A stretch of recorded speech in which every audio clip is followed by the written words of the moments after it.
Regular meeting. This is Tuesday, April 7. It's now 5 o'clock. I'm calling the meeting to order, and we're going to start by saying the Pledge of Allegiance. I pledge allegiance to the flag of the United States of America and to the republic for which it stands, one nation under God, indivisible, with liberty and justice for all.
To get everyone out. Sebastian's father joined him, helping to ensure the family and their dog and 4 tiny kittens made it safely out of the burning home. His younger brother, Quentin, grabbed a garden hose and did everything he could to fight back the flames until it became clear the fire was too powerful. And when the immediate danger had passed, the Carabinus family did something just as meaningful. They opened their home. For hours, they provided warmth, shelter, and comfort to their displaced neighbors. Later, Sebastian reflected on that day and said something simply. He knew there were little kids and animals inside.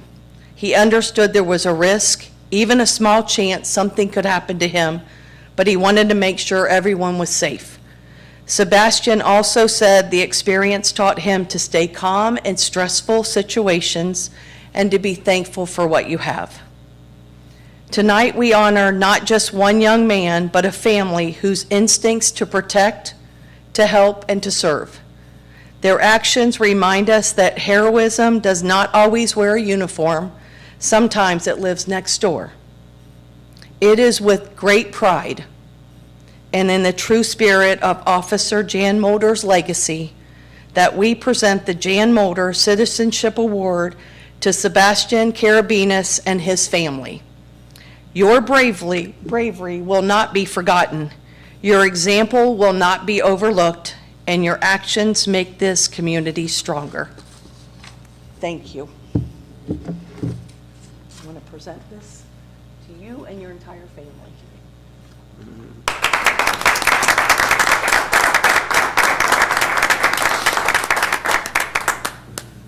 I'm going to turn you around.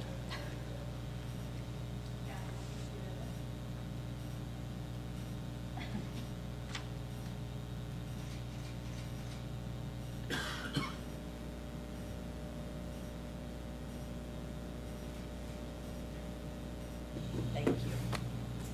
Mayor, City Commissioners, thank you very much. You're welcome. Thank you. Thank you. Next on our agenda, we're going to consider moving to an executive session. We have support for that idea. I move that we go to the executive session. Second. Mr. Simmons on the second. We need to take a roll call, I think, on that. Commissioner Simmons, Aye. Mayor Vetter, Aye. Commissioner Wade, Aye. Commissioner DeBras. Aye. We are moving to executive session to consider confidential information related to economic development as further defined by the Ohio Revised Code, Section 121.22G, Section 8, or as amended. Also to consider an appointment, employment, dismissal, discipline, or compensation of the city manager or city clerk. And thirdly, to consider pending imminent litigation. Commissioners, if I may interject, it's no longer necessary to consider confidential information related to economic development section. Tonight's executive session will just be to consider the appointment, employment, dismissal, discipline, or compensation of the city manager, city clerk, and to consider pending or imminent litigation. So we're going to strike Section 1 of that, but Yes. continue with Section 2 and Section 3. Yes, Very good. thank you. Everybody comfortable? Yep. We're moving.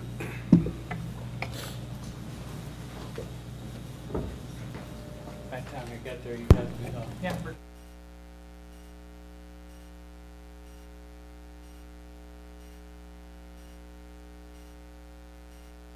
From executive session, we'll need to have a motion to exit from executive session. So moved. Second. Moved and seconded. We'll have a roll call, please. Commissioner Simmons, Aye. Mayor Vetter, Aye. Commissioner Wade, Aye. Commissioner DeBras. Aye.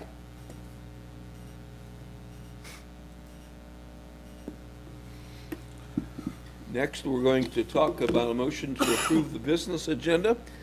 Take a motion to approve the business agenda and the rules of conduct. Mr. Mayor, I move that we approve the business agenda and the rules of conduct. Support for that motion? I second.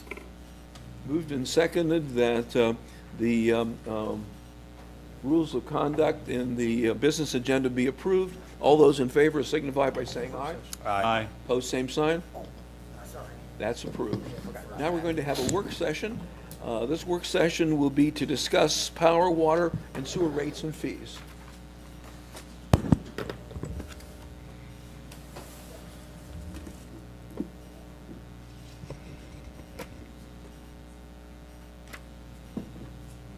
Good. Hi, good evening, Mayor and Commissioners. Thank you for your time tonight.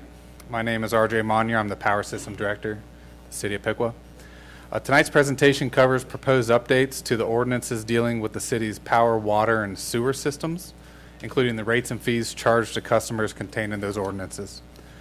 You'll be hearing from 3 people tonight. First, you'll hear from me. I'll cover an overview of the power system, including what we operate and how we're structured. Then we'll walk through some of the fiscal challenges facing the power system and what we're doing to manage those. And finally, we'll show how our rates compare currently and introduce the proposed rate adjustment plan, the first increase since 2015 to power base rates. Next, you'll hear from Andy Harriger from Sawvel and Associates. He'll go in a little more depth about the cost of service study that his company performed for the power system, some of the methodology and the numbers. And finally, you'll hear from Kevin Craney, Utilities Director, and he'll talk about the ordinances that cover the water and sewer systems. Let me start with a snapshot of what the power system operates. Power system serves 10,800 customers on over 276 miles of distribution infrastructure, mix of overhead and underground. We own and operate 3 substations, 2 peak shaving gas turbine units, which we'll talk a little bit more about in the future. Power system employs 23 people and is structured as an enterprise fund. And that enterprise fund structure is central to understanding why our rates matter and how this infrastructure is funded, so I'll double click on that a little bit. As an enterprise fund, the power system is set up to be fully self-supporting, which means it receives $0 from the city general fund or from taxpayers, and all operation, maintenance, and capital costs are funded exclusively by ratepayer revenue. Also, by resolution passed by City Commission, the power system is required to maintain a minimum cash balance target.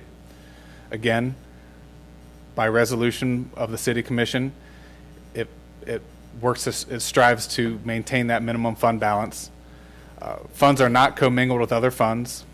The direct implication of this is when our costs rise and our rates don't keep pace, we either draw down our reserves, defer critical maintenance, or take on debt. And this structure is fundamentally different than any investor-owned utilities, and let me show you a little bit about that. So unlike investor-owned utilities like AES, our closest investor-owned, Piqua Power is locally controlled, publicly accountable, not-for-profit in structure. So every dollar that comes in, unlike at AES, where a dollar comes into the utility, a piece of that will be reserved for investors. We're able to keep all of our revenue local, invest in the local infrastructure, and be a benefit to the community. So local ownership means more than just keeping rates low and investing locally. It translates into direct services and benefits to the community. Our crews maintain traffic signals citywide, conduct school safety demonstrations, install downtown holiday light decorations, provide festival and community event support, and maintain all the streetlights in town. Bottom line is Piqua Power is a valuable benefit to the community. One of the most tangible benefits residences and businesses feel is the reliability of their electric service. And for this, we're really proud. The gray is kind of washed out on the screens I'm seeing, but if you look at the blue bar, that's Piqua Power's outage minute per customer per year. It's one of the key reliability metrics that we measure. You'll see Piqua Power customers average 40 minutes of outage time per year, compared to investor-owned utility averages of 350 to 560 minutes per year. This is an enormous difference in service quality, and it reflects our investment in the local infrastructure and our commitment to excellent service to the local community. However, that reliability does not come for free, and maintaining it has become significantly more costly since our last increase 10 years ago. This slide demonstrates some of that with real numbers. These numbers are increases the power system has absorbed since 2020 and some of our material costs. You'll notice cross arms are up 131%, anchors 369%, transformers, ground wire, secondary wire, all up over 100% since 2020. These aren't just averages or estimates. These are directly from Piqua's procurement system. These are one-to-one line item to line item purchases that we made in 2020 and 2025. So these costs are real. And let's see exactly where that lands in our operating structure. So those costs that you would see, the material costs, fall into the local distribution portion of this slide, the 3 bubbles on the right. Those will be similar to other costs to run a local distribution utility, similar to labor, insurance costs, vehicle costs, the cost of maintenance. Since 2024, those costs have risen just under $1 million. The other two buckets, generation and transmission, also have increases. I think everyone knows that Piqua Power does not generate its own base load. We purchase power through our partner AMP. So we have membership, and we purchase generation from hydro plants on the Ohio River, natural gas plant in Ohio, coal-fired power plant in Illinois. These costs have also increased. You can see that cost from 24 to 26 increasing by $3.5 million on the generation side, $2.2 million on the transmission side. And that's before one of our major cost-saving initiatives that we run here at the city. We operate 2 gas turbines that I mentioned in previous slides. We run those during times of peak load in the summer. The city is billed largely from, a big portion of our electric bill comes from the city's contribution to the highest hour of the highest day in the summer in PJM's territory. So if we're able to reduce the city's meter reading at our tie line, ratepayers are billed less for the year. And so just from our peak shaving initiatives last year, we were able to save about $3 million between generation and transmission. And so this is just one example of how Piqua Power works to keep costs down. Another is maintaining that healthy cash balance so as not to incur debt. This is the result of disciplined cash reserve management, again, guided by the Energy and Utility Board and by City Commission by resolution. The proposed rate adjustment you'll hear about, the first since 2015, ensures we can continue to be deliberate and fiscally sound into the future. Now quickly, I'll put our current rates into context before tossing it to Andy at Sawvel to present some further details and numbers behind what our projected cash reserve balances look like and the cost of service study. So if you're a residential customer, electric customer on Piqua's system, and you use 750 kilowatt hours per month, the electric portion of your bill will be $102. That compares to our closest investor-owned utility neighbor, AES Ohio. At the same kilowatt hour use, their bill would be $144, which happens to match the Ohio utility average amount as well. So that's $42 below those numbers just for being on the city of Piqua, $504 a year. Again, the last time that Piqua's electric system base rate was adjusted was 2015. So what does that mean to ratepayers? This slide shows the result of the proposed increase for a residential customer at that same kilowatt hour use level. The first year of the proposed adjustment plan would be a $7 per month increase, followed by a $6 per month increase in the second year of the rate plan. Again, compared to our closest investor-owned utility at $144 currently. I don't know where their numbers will be in 2029, but likely not lower. So even at the end of the proposed rate plan that Andy's going to walk through a little bit here, we're still at $26 per month savings from what AES and the Ohio utility average is now. And so now I'm going to introduce Andy Harriger from Sawvel and Associates. Sawvel is the company that did our cost of service study. They worked with the power system for a long time, and Andy will walk you through some of the details.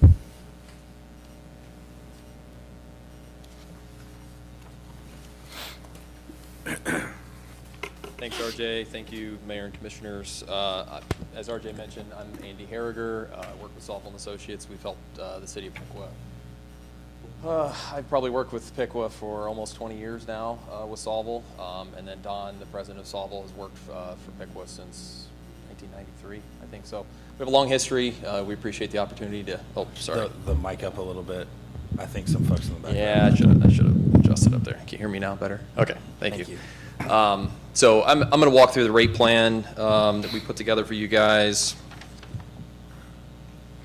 There we go. Okay, so outline, we're going to go through the rate study that we prepared. We're going to talk about why we changing rates, or what's the need for changing rates. RJ's already mentioned several of those, but I'll walk through a few of those. Talk briefly about power supply costs, go through revenue and expenses at existing rates, revenue and expenses at new rates, and then, of course, look at what that means for customer bills, and kind of reiterate and add a little bit more detail to what RJ already mentioned. So yeah, rates, last time they were modified was 2015. That was, 11 years ago now. That's the last time that the base rates, customer energy demand charges have been adjusted for you guys. Since then, power supply costs have increased. The main driver for that, especially in the last couple of years, has been PJM capacity and AES transmission costs, which, those two items, you're a cost taker. Which every other municipal is too. I will talk just briefly about power supply costs. You do have resources that you get credits for, so it does blunt that a little bit. It obviously doesn't absorb all of it, but that also translates into why your bills, even with these changes, are still lower than your competitors. Those increases so far have been collected through the power cost adjustment, the PCA. Another reason, operation and maintenance costs, RJ highlighted some of those. We've all experienced inflation the last several years, but specifically in the power system, and we've seen this everywhere, not just in Ohio, but in Indiana, elsewhere. There's been some pretty large increases in material costs in the last 4 to 5 years. And, big driver result of all those, your fund balance is projected to be near zero in 2028 without any changes.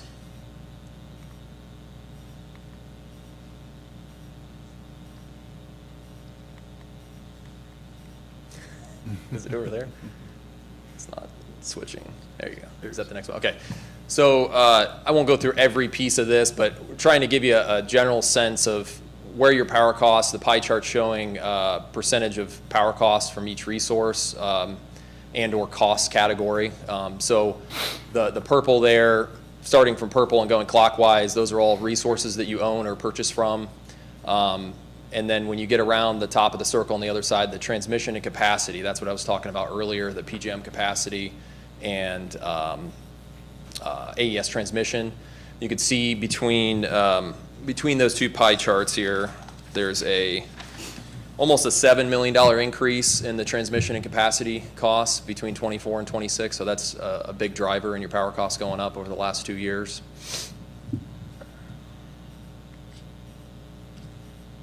Sorry, can you go to the next slide?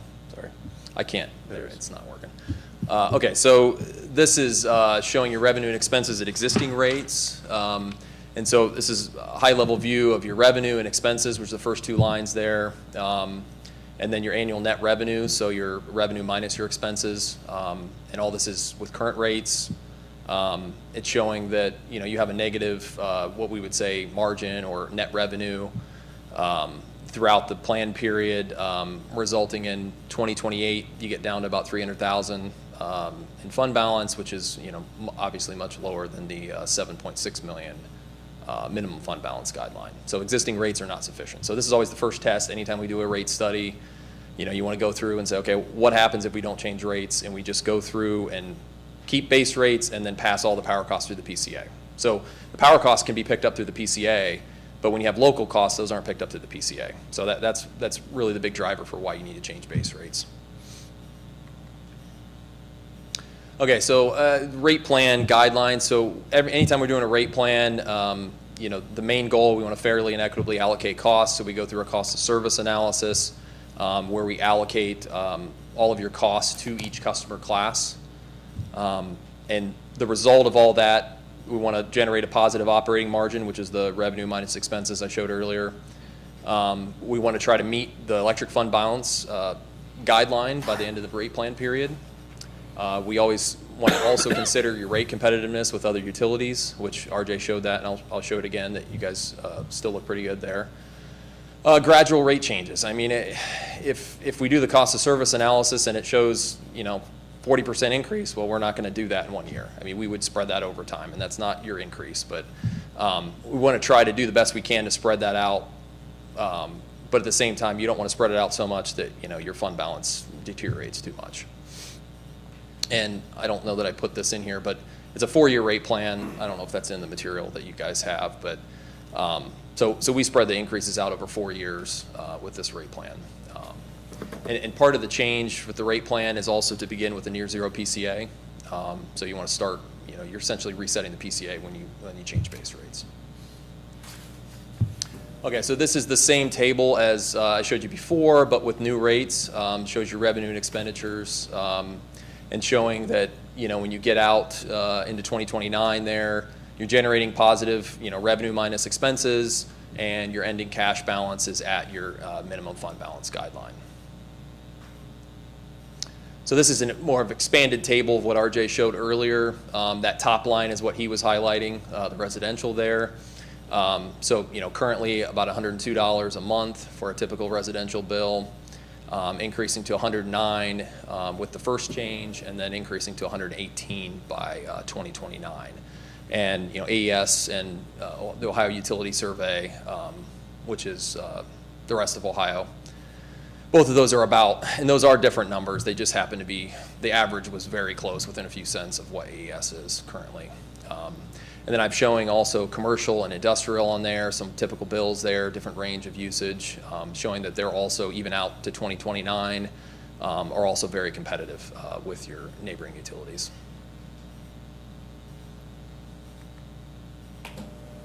And I added this as a, give you a good picture back. I mean, we talked about changing rates, has been over 10 years. So I thought, well, this is a good way to kind of show, well, what does it look like the past 10 years for a typical residential bill? So the blue line is a typical residential bill, 750 kilowatt hours. The orange line is, luckily, the Public Utility Commission of Ohio does this survey, so they have a lot of history in there. So I was able to go back each year and pull that same number to kind of see, even when back in 2017, 18, 19, when market energy prices were a lot lower, you guys were still lower than your competitors, even during that. And then now that you have generation projects that you're getting credit for those higher capacity and transmission costs, you can see that the gap widened severely starting in 2023. So it's a testament to your guys' system and planning ahead of time. I think that. Oh, sorry. I think I flipped one more. Oh, no. Thank you.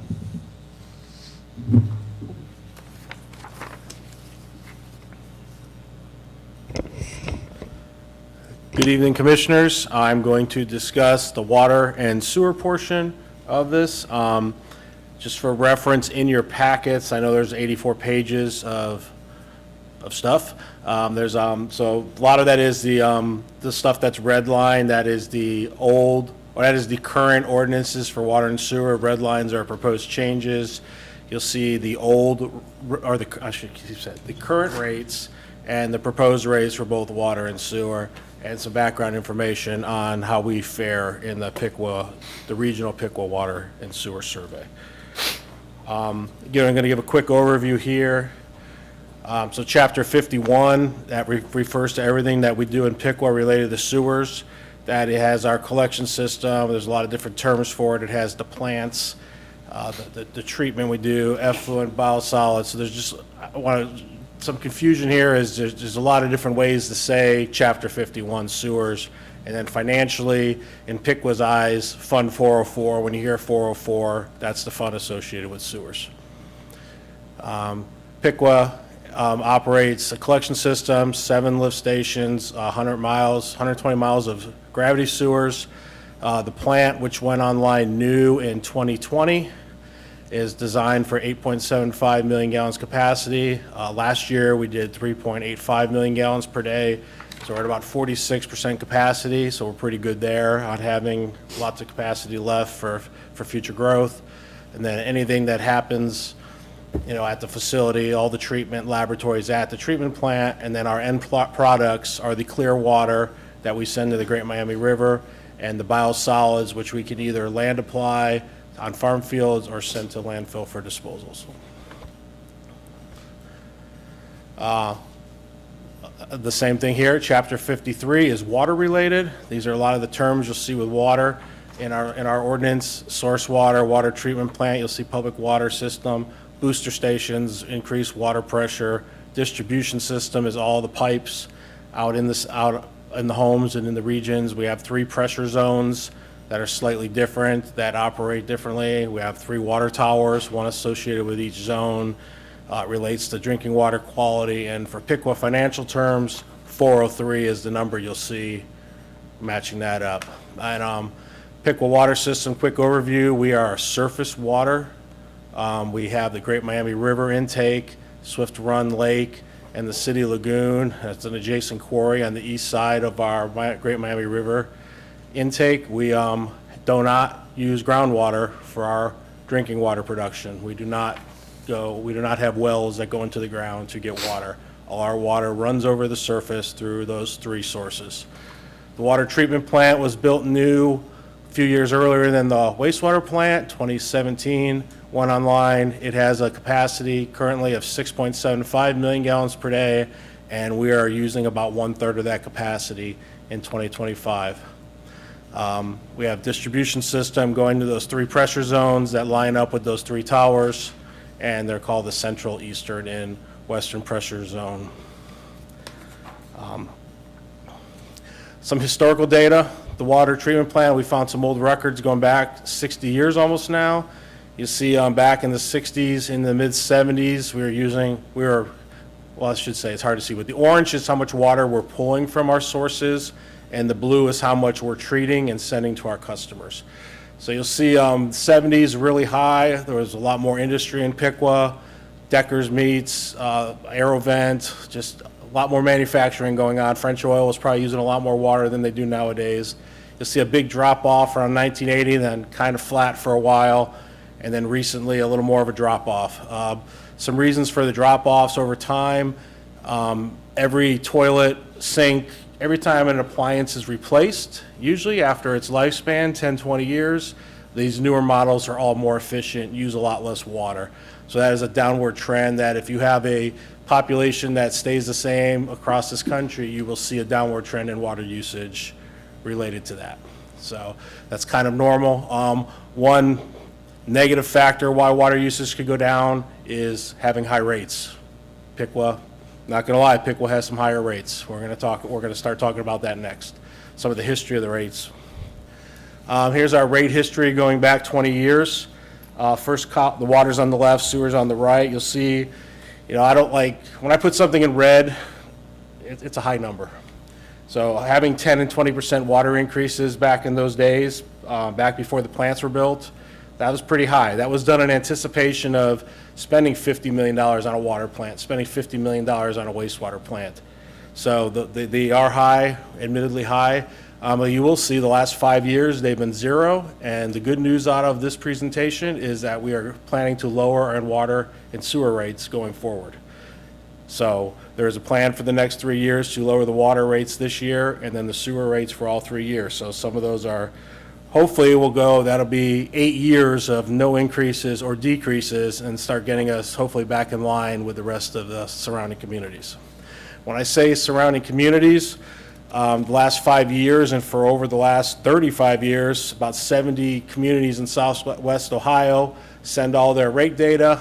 We're the people that collect it now. It used to be Oakwood and Englewood before that, but that data is compiled. And I know this is very hard to read, but that web link there takes us to, we host all this data going back 20 years, so we put the newest values in there. And we are slowly not being the lowest on this and the highest prices. We are getting there. We're holding and going backwards a little bit while other people's rates have been increasing. I would say, just a generality, our rates probably went up in the last 20 years, averaging about 6% a year, whereas the rest of the cities maybe 4 to 5% over that time. So that's kind of the difference, how we got ahead of them with those, like I said, those big 20% and 10% increases for 4 years in a row. So, but now with the new systems, our automation, we've reduced some staff. We have the opportunity to start lowering our rates and hopefully get back to the middle of the pack on this chart in coming years. So we have water and sewer customers in 3 classes. Residential, which you can see there, is about 93% of our customers. Commercial, 6%, and very few industrial customers, less than 1%. So this is some of the, just looking at how many customers we have, and then this all equates to, the 20 to 21,000 people that live in Piqua. So thinking about if we're going to lower rates, how do we lower the rates? What makes it equitable? Where should we lower those rates? So we start crunching some numbers for 2020 to 2025. We found out that residential was paying 71% of the money, but only using 65.7% of the water. So they were basically paying more than the water they were using as a class when you add up all the homes. Commercial, they were actually getting less water, less money.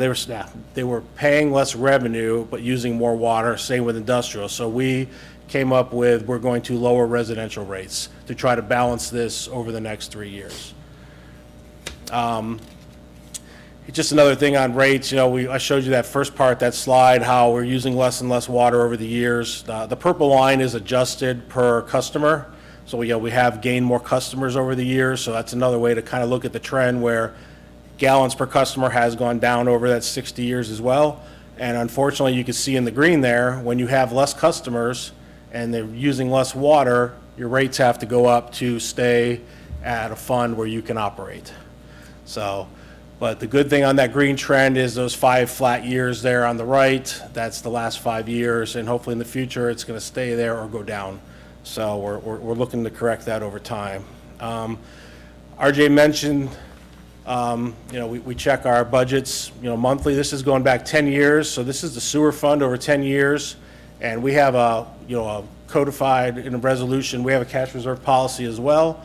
That started about 5 years ago. We use Sawvel for that as well. And you can see our sewer fund's pretty healthy there, and it's always been over the cash reserve policy. Water fund, still doing pretty healthy. We've had some more projects lately, so the green line, the cash reserve has gone up. But that's, part of our calculation is for the upcoming year, how many millions, or not millions, how many dollars you're spending on capital, and you need to have that money there to cover that. So some of you may ask, why is the red dipping below the cash reserve and you're still going to give us a discount? We have some outstanding design work and evaluation work that is going to be funded, and we have some grant work that we've already paid for that. We'll be getting that grant money back to the tune of about, those projects, about $1.7 million, which will take us back up over the green where we would like to be. So that dip under the green is basically us front-loading the money for the design work and engineering, and then we will get that money back to put us back above the cash reserve policy. So some of the specifics, Chapter 51 sewer ordinance, and I said these are like 70 pages of 2 ordinances. They're red line. We're cleaning up a lot of language. There's people that don't exist that were mentioned in there, positions that don't exist, but the gist of it is in the green that the sewer will go down $3.80 per month for all customers, that is commercial, residential, and industrial, for the first year, then another $1 a month in 2027, or for the rest of 26, I should say, then another $1 in 27, and another $1 per month in 2028. So those are going down. Some of our specialized fees that only affect, if someone's building a new home in Arrowhead, there's a tap fee. Those are going to still continue to go up to 3 to 5%. We have septic rates, septic haulers, lab. We have some outside lab testing that we do for other communities. We're going to keep raising those to keep up with our cost. So that those costs are seen by very few people. And the 9,000 residential bill payers or 8,600 residential bill payers are not really paying those fees ever. So, and modernize some of the language, and we created some new classes for outside customers. This doesn't affect anyone that's here now. This is for the water has base fees based off of the size of line, and then the sewer just basically has base fees that are all $28. There are some entities that maybe have 140 homes that come in the one pipe, and we're clarifying that language so that their base fee will be higher than just the $28 because it is associated with potentially like 140 homes. So that's some language that's cleaned up in the ordinance. On the water side, right now I said we were just very close to our cash reserve policy, so we're going to do $1.23 per month for the first year. We're going to see how things go for this half a year and into 27. If we feel we're still climbing on our fund balance, we can address this in the future. We've been bringing these to you every 3 years, but it doesn't have to be every 3 years. If there's a year from now we feel we could lower these more or you know, we can do that at any time with, you know, upgrading the ordinance like we're doing these three readings. Same thing here, specialized fees going up a few percent each, tap fees, fire maintenance fees. We haven't raised our fire maintenance fees in 20 years. This is for companies that have fire suppression, that they're not paying very much for that service right now, and the potential for them to use huge amount of water and have leaks and stuff, it could add up. So we're going to start raising those fees a little bit. We offer bulk water out at the plant we sell.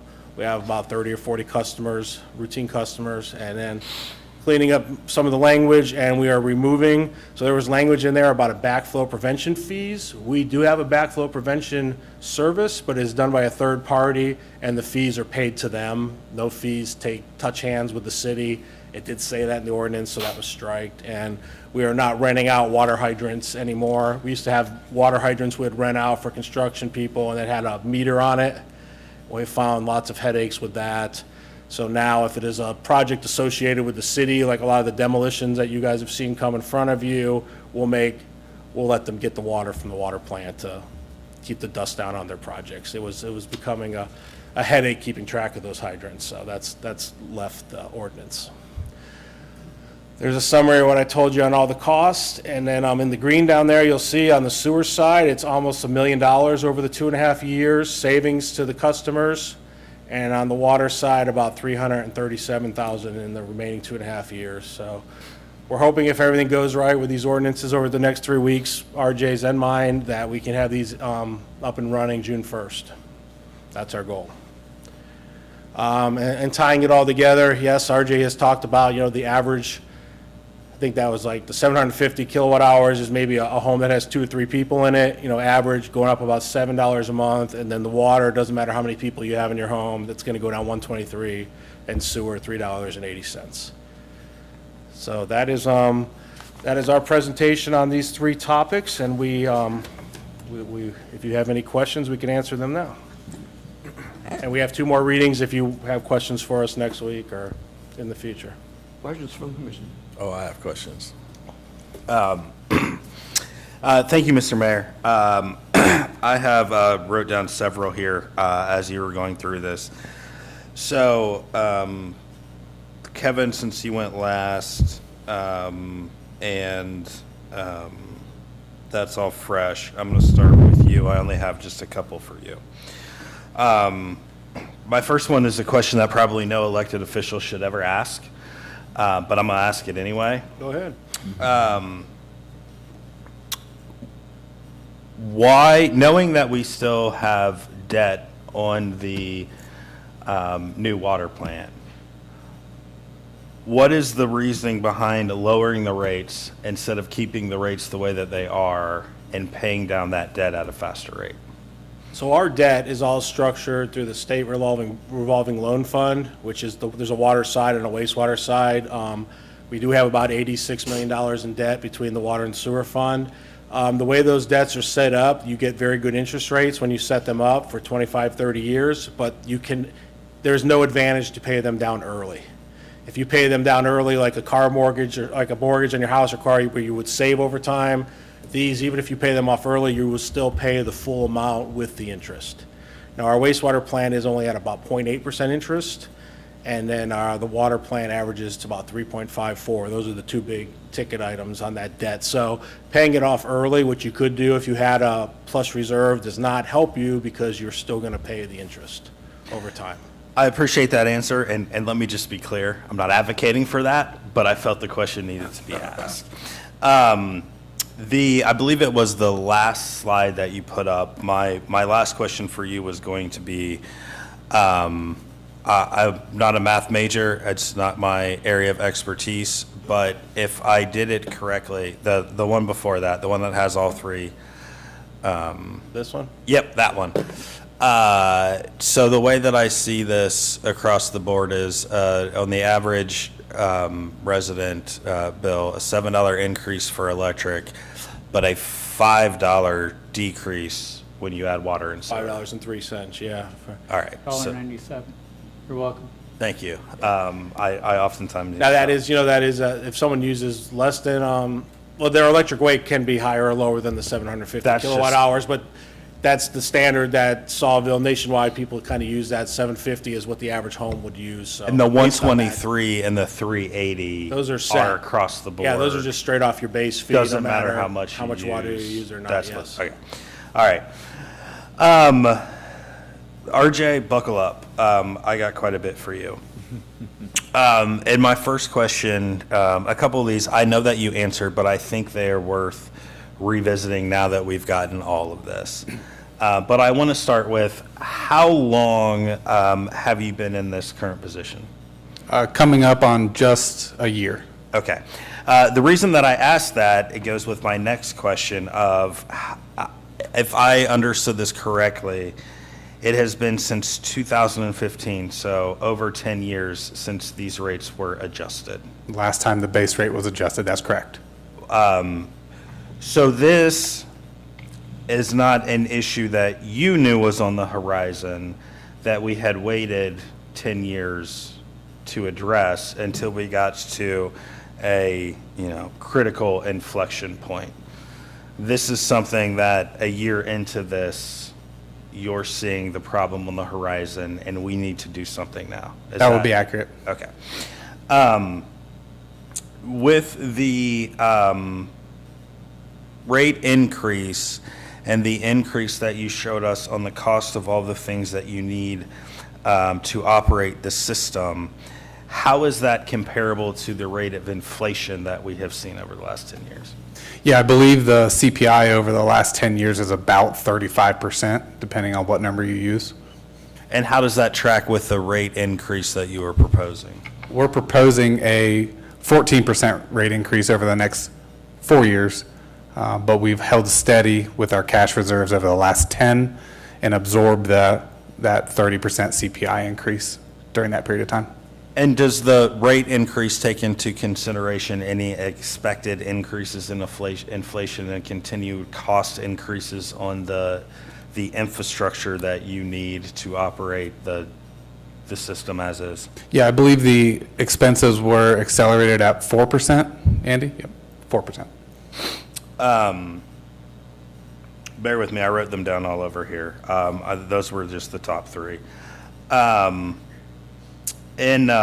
right, here we go. So another one that I'm going to ask you to clarify what I thought I saw. The chart that compares where our rates are to where AES is.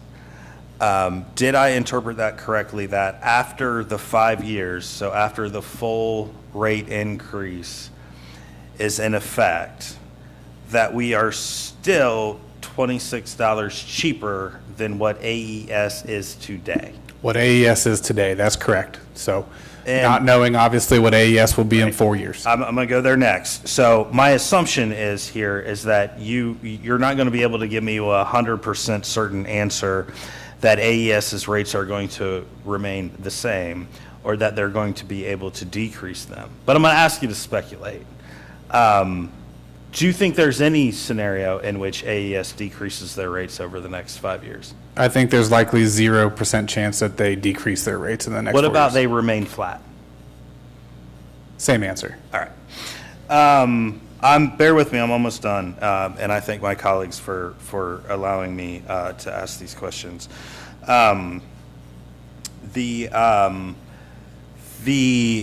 Kevin showed us on the breakdown between residential, industrial, and commercial. Are the rate increases and power, is it the same percentage increase on residents as it is industry and commercial, or are those increases configured differently? The real question I'm getting at is the residential ratepayer is not subsidizing the commercial or the industrial user. Yeah. So thanks for that question. And so what Sawvel does is kind of two components of their study. It's a cost of service study, which its goal is to segregate the cost between the classes, and then a subsequent rate study to determine where those rates need to be for each class to pay for its costs. So it does both of the things that you're talking about. But to answer your question directly, the residential increase they're all very similar between the three classes. Residential is about 14%. Total. Commercial is about 16%, and the industrial is about 12%. And those percentages are designed to, again, make sure that each class pays for the cost that it incurs on the system. Okay, and those increases in power, we know from with AES and the other utilities that we are still below them and will continue to be below them if this is adopted over the next 5 years. Is that also the case with our rates for commercial and industrial users? Are we still competitive in that realm as well? Yeah, Commissioner, so I'd be happy to gather that information for you. We've compared residential rates mostly. You do have that on there? Yeah, it was in the slide 8. Yeah, it's right towards the end there. Yeah, I apologize. I don't think that's it.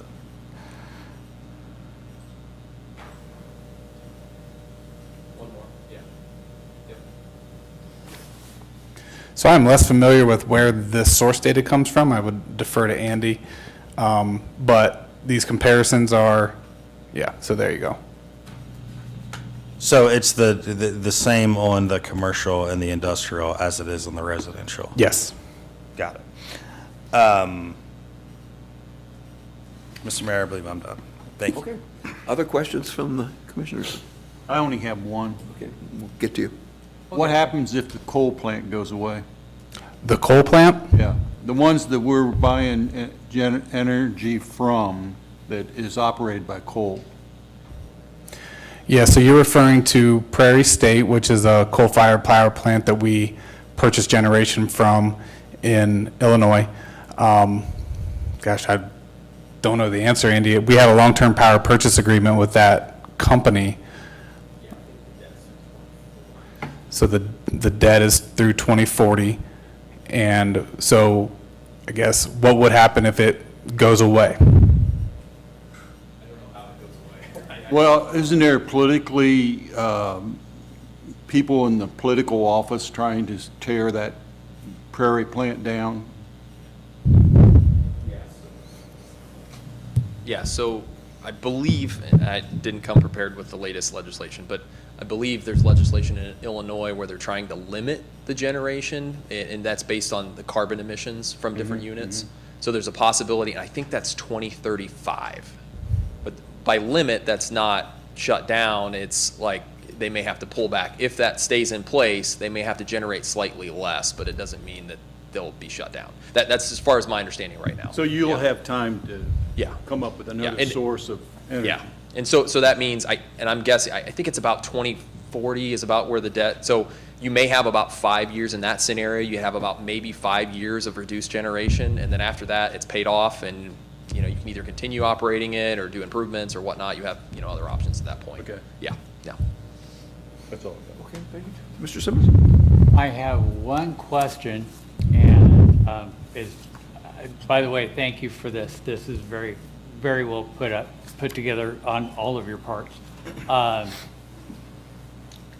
5 months ago, we were sitting in here, and votes were being taken about a data center.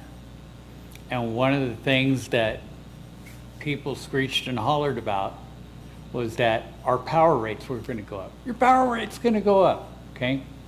You've done an excellent job in pointing out, number one, that we haven't had any boost or increase in power rates for 11 years, and that it costs more already to provide power, and this was before any of this other stuff happened. But I just need to hear it. Is any of this, the electric increase, does any of that have to do with the proposed data center? No. So the answer to that question is no. None of the costs or revenues or assumptions that Sawvel used to evaluate our rates, none of the data center that will be situated at the corner of Washington and Farrington and Piqua, None of that was included in any of their assumptions. So the answer is no. Does that answer your question, Commissioner? Yes, you did. Very well. Any other questions from commission? No, I'm good. Well, thank you for the presentation.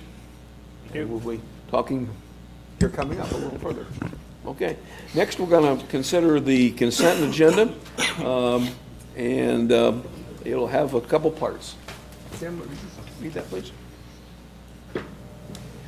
The approval of the minutes from the March 17, 2026 regular city commission meeting and the March 31st, 2026 executive session. And are we going to also include the resolution on I'm sorry. Mr. Bosco's retirement? And it's on my other page. And a resolution of appreciation for the public service of Michael Todd Voskuhl as a city employee. And that would be resolution R-51-26. So any discussion from commission on the consent agenda? Hearing none, we'll move ahead. We have a motion to approve the consent agenda. So moved. Moved and seconded that the consent agenda for tonight's meeting be approved. All those in favor signify by saying aye. Aye. Opposed, same sign. Thank you. We might say that Mr. Voskuhl has been a police officer for many, many years and well respected, and he will be missed. We have now we're going to move to old business, and we're going to have the second reading on ordinance number O-3-26. Staff presentation. An amended ordinance to make appropriations for the city of Piqua, Ohio for the year 2026. Good evening, Mayor and Commissioners. This ordinance adjusts the budget in a few accounts, and there was a change since the first reading, and that is in Section 2 in the fire department. They had a failure of a piece of equipment there, and this appropriation ordinance just moves money from the repair account to the capital account to purchase a new piece of equipment. It's a heater in their bay area.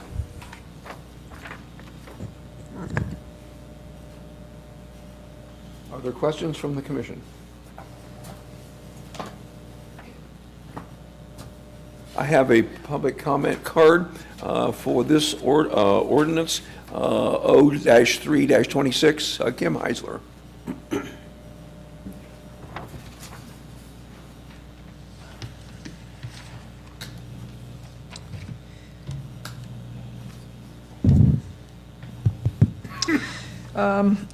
I think I mentioned this or asked this last time with this appropriation in Section 1, the $100,000. It was increased for the legal services. And I think I'm going to ask the same question again, but why did we not look ahead and know that at the end of last year? Because if it's something that's related to prosecution, don't we typically see that ahead of time and kind of average that? I mean, $100,000 is a lot of money to put in right off the bat at the beginning of the year when it should have been last year. And in Section 3, the appropriations in this fund are intended to fund certain economic development projects that's being undertaken by the city. Can you guys explain what that certain economic development project is? I think last time I had asked, and the city manager had made a comment about it being for those, it says to facilitate the development of the 33-story town units. But is this the one that's across from Lock 9, or is this a different one? Because it's only $27,000, which is a lot. And if it's the one that's across from Lock 9,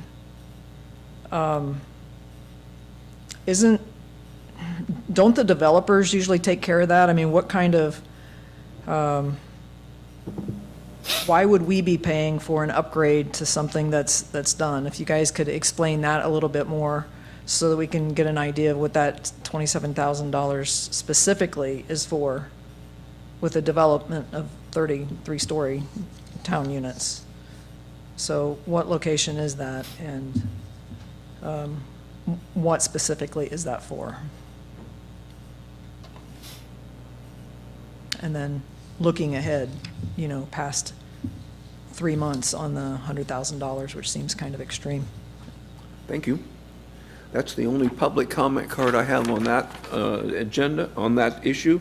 Now I'm drop back and ask if there are more comments from commissioners. Thank you, Mr. Mayor. I will ask the Jerry, what's the $100,000 for legal fees? And was that something we could have accounted for in the beginning of the year? That is to address the contract for the prosecution, the services that we're contracting for, and I guess that would be a question for the city manager. I don't know why that particular contract was, and maybe the law director can help with that. The decision was made to look at taking prosecution services outside of the law department. Not outside, I guess I should say, more of like designating assistant prosecutors. And that decision was made after the first of the year. Mm-hmm. Got it. All right. So that answers that one. Jerry, since you're sitting there, I got to ask you this one too. What economic development project is this referring to? Where is it located, and what's the $27,000 for? Okay, so we have, part of that is the Sims project, and then there were 3 other projects. And the Sims project is on Main Street. That was, yes, and that was part of the townhomes project. And there were 3 other projects with that, some land purchases, property purchases, and this money, part of that is going to be capital, and part of it was going to be operating expenses. That's why money was moved from capital to operating expenses. The operating expenses portion was to pay for the Sims project, and we needed a little bit more money in there, so we moved some of that money from capital to operating. That was just an accounting function of what was to be capitalized and what was not out of those 4 projects. Other questions from commission? This then will serve as a second reading for that ordinance. We're now going to move on to new business. And first up is ordinance number 0-04-26. And updating Chapter 51 sewers in the City of Piqua Charter and Ordinances. Good evening, Commissioners. This was the basis for the water, sewer, and power, workshop earlier tonight. So you've had your chance. You've asked questions. If you have any more questions, feel free to ask them now. And if not, you could have your public comment. And I just want to let you know I will take notes of the public's questions and comments. And seeing that we're coming back in 2 weeks, we can address those pertinent issues in 2 weeks if we don't have an answer tonight. Good. So, thank you. I have a public comment card from Kim Heisler in reference to this ordinance.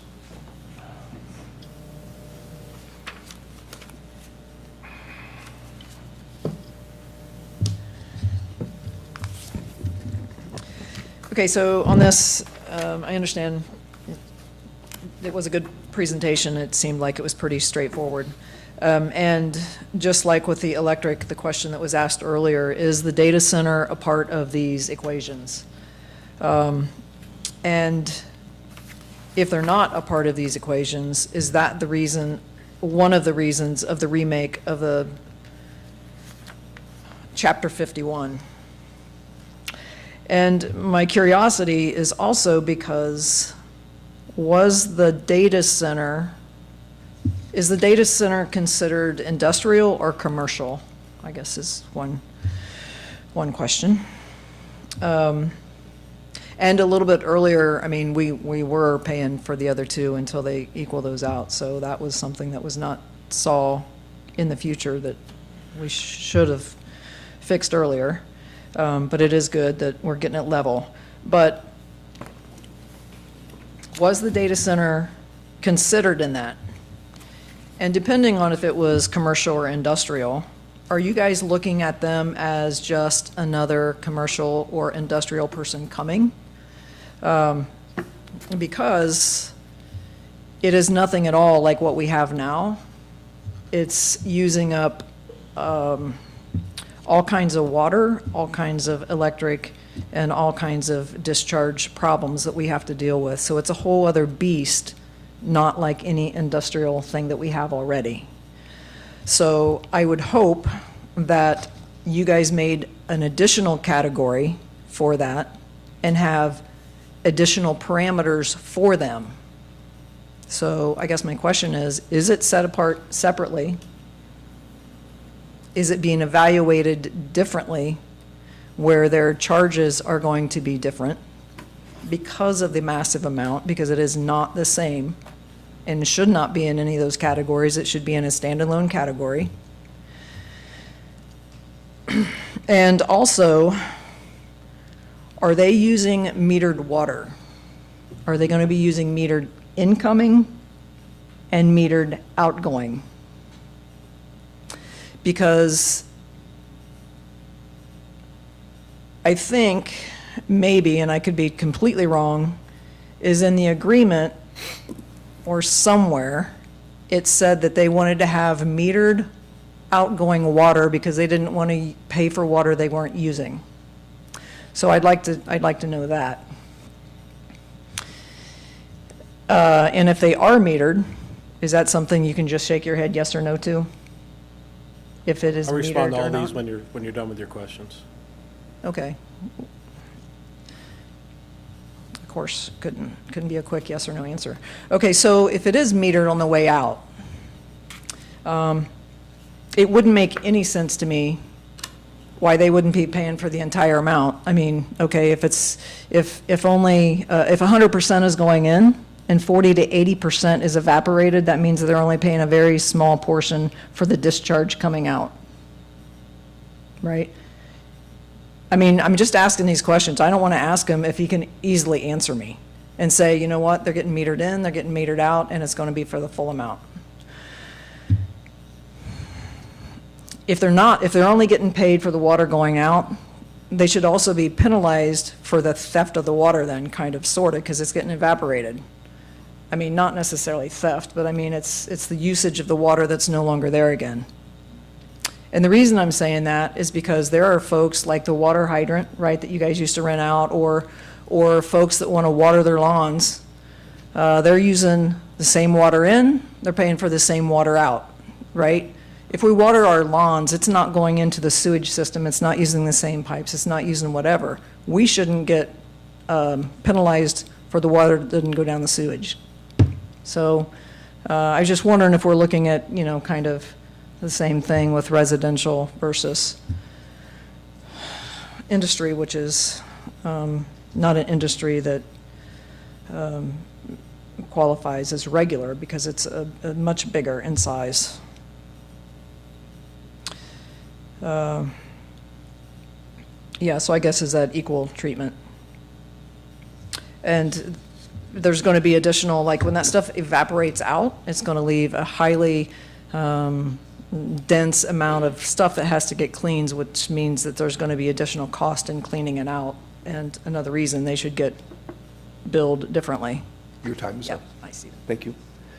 Can we have any additional questions from commissioners?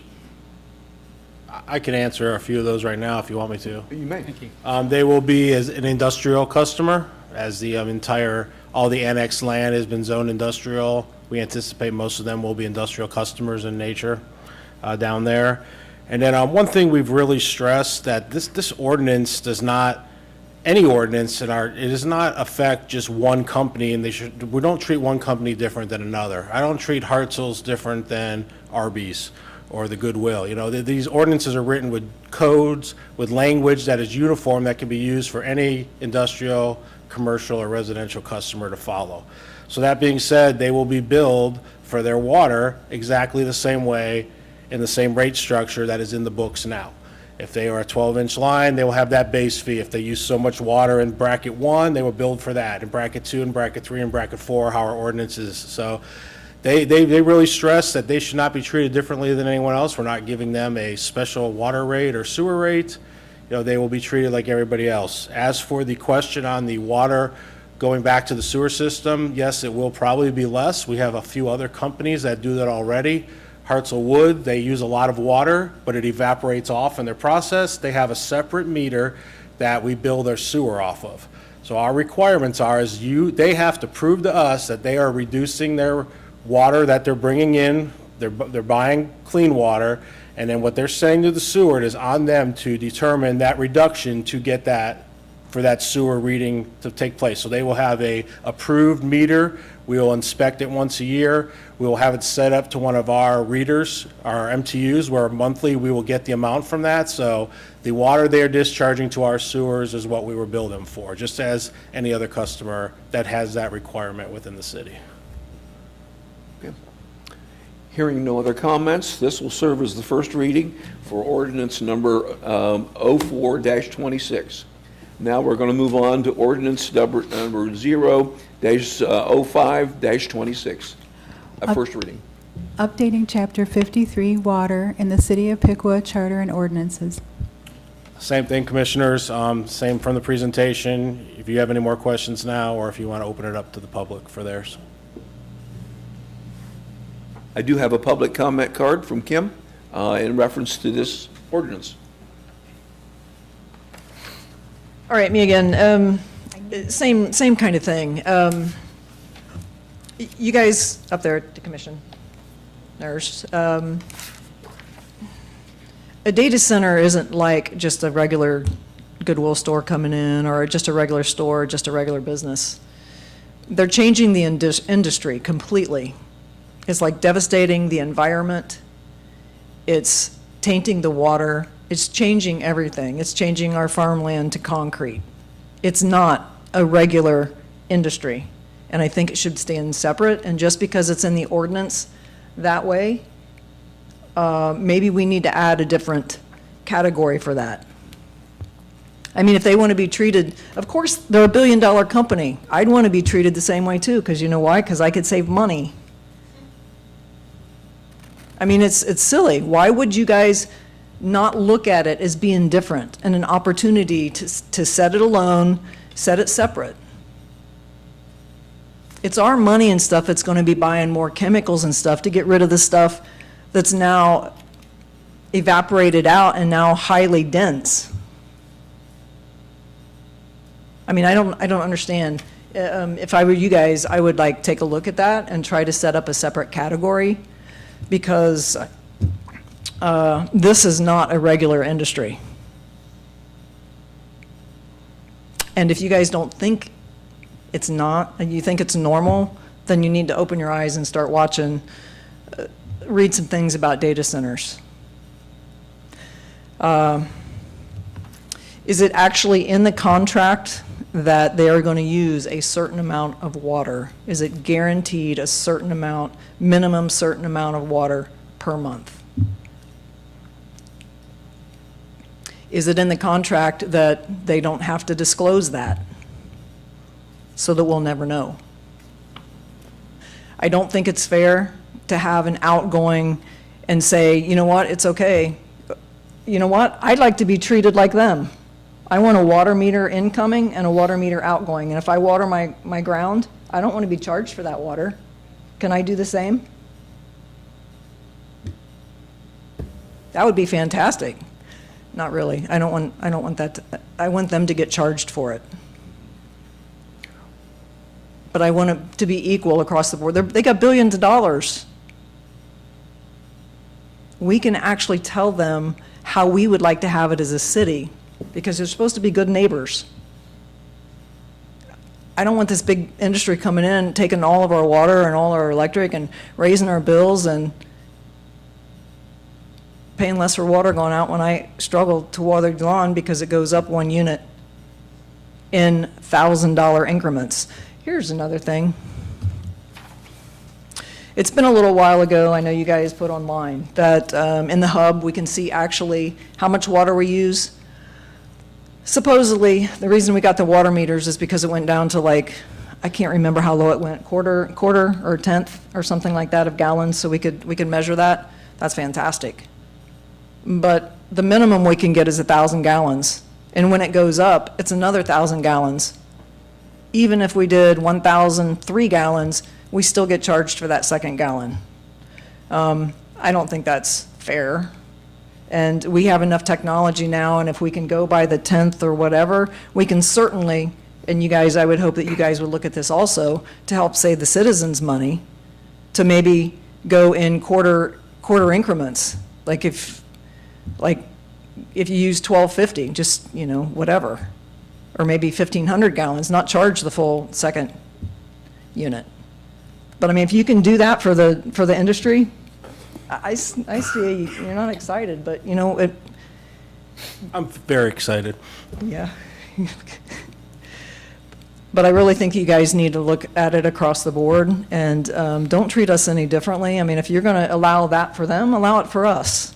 But I don't think it's fair that they're not paying for it because they're using for the precious stuff God gave us, the water on this earth. Okay, another question. So if we're using completely surface water, does that mean we're using zero from the aquifer, or is it, I mean, I'm a little bit I don't quite understand this. Does the water from the aquifer come up and that's actually what the surface water is, I guess? I don't quite understand that, but if you guys can explain that, that would be fantastic.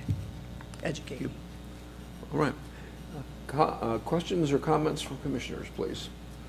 Yes, I do have one. Okay, Mr. Simmons. I never thought about it until just now. Thank you for making that comment. In my basement, I have a reverse osmosis system. You're familiar with how they work, water goes in. I probably ship back out about half the water that goes through that, and it just goes down the drain, and you guys have to treat it again. But I get charged for that water, even what goes back out that just never made it through the purifiers. I'd kind of like to be treated like them as well, because I do go through a bit of it.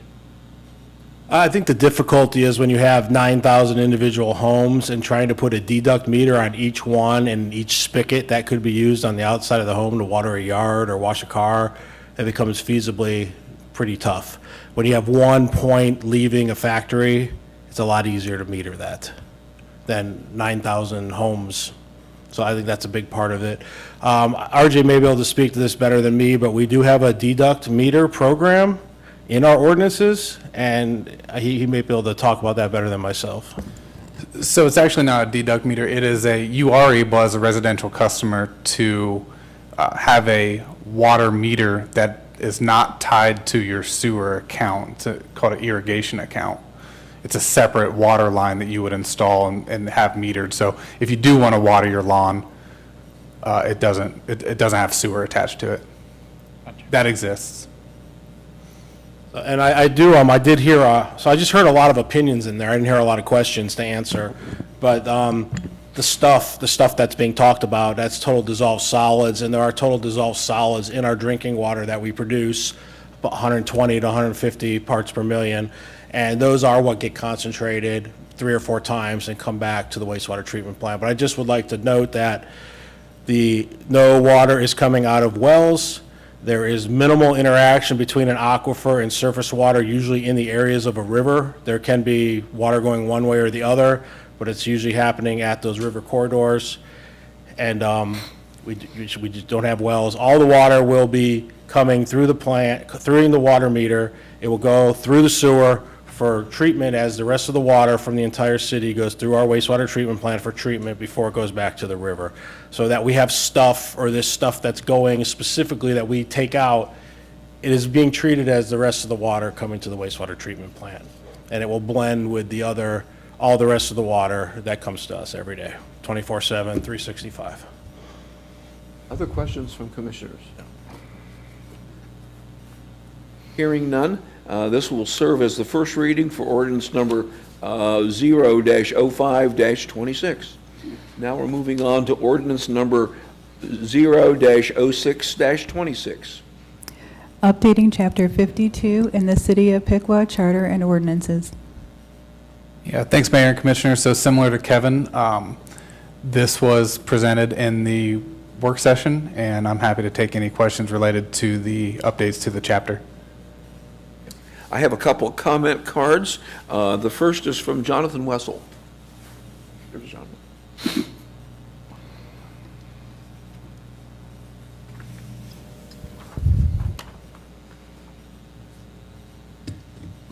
Good evening. So I just want to address the quote $7 increase and then the quote no base rate adjustment framing.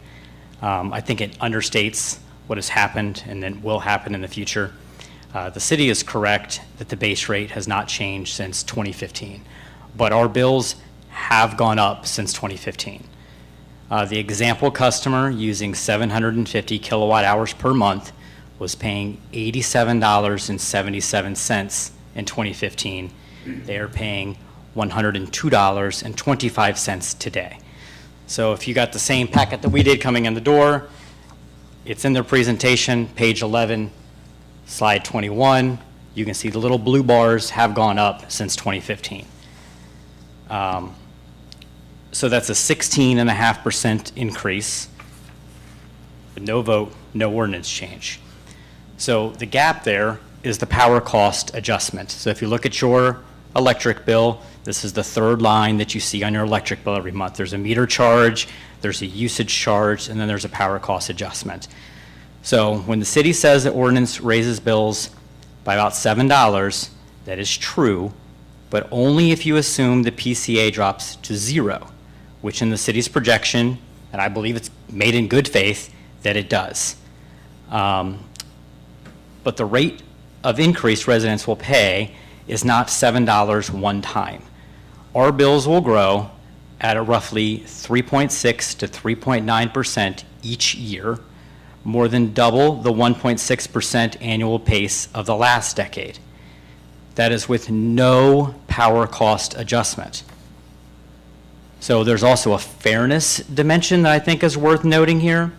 So the flat customer charge, so this is the fee that everybody pays to have a meter, regardless of how much electricity you use, has gone from $5.60 in 2014 to $15 today, and this ordinance will raise it to $21 by 2029. So if you take a low usage customer, one that only uses 500 kilowatt hours a month, that fixed fee will represent nearly a quarter of their total bill. For a high usage customer, I use about 1,500 kilowatt hours per month. It only represents 10% of my bill. So the person who uses less electricity, 1/3 of the amount of electricity that I do, will pay an effective kilowatt hour rate much higher than my own. So the structure of this rate falls on people harder who use less electricity, right? Seniors, people living by themselves, et cetera. So I am not making an argument that the city should not raise rates. Power costs are real. The utility has to recover them. But I do think it's important to paint the full picture. Bills have already risen significantly with no vote. The proposed increase is larger than the headline number suggests. So I would not sell that $7 number too hard. If I had to bet, we're going to continue to see power cost adjustments the next 4 years.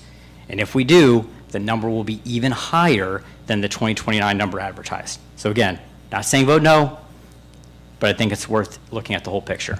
Thank you. Thank you. Thanks, Jonathan. I have a comment card from Nicholas Mahart. Okay. And I also have a comment card from Kim.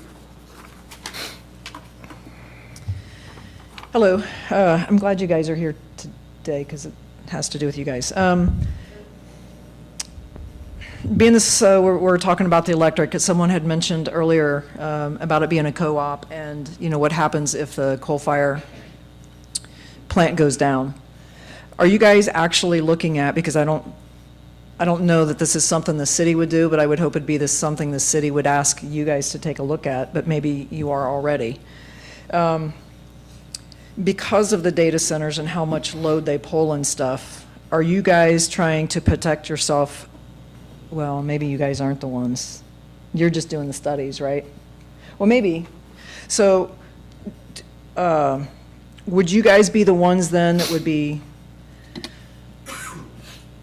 like trying to put parameters and trying to put tariffs and stuff on data centers, crypto mines, and server farms? I guess if you could ask them. Because if we want to protect that co-op and think that it's not going to affect us, it absolutely will. Because all the upgrades and everything is spread out amongst everybody, and at some point, we're going to have to get the electricity from these folks that's actually generating it, even though we're spreading it out. But I guess that's questions. And then, are we looking at like putting tariffs on them so that it helps protect us as a city and the other folks in the co-op?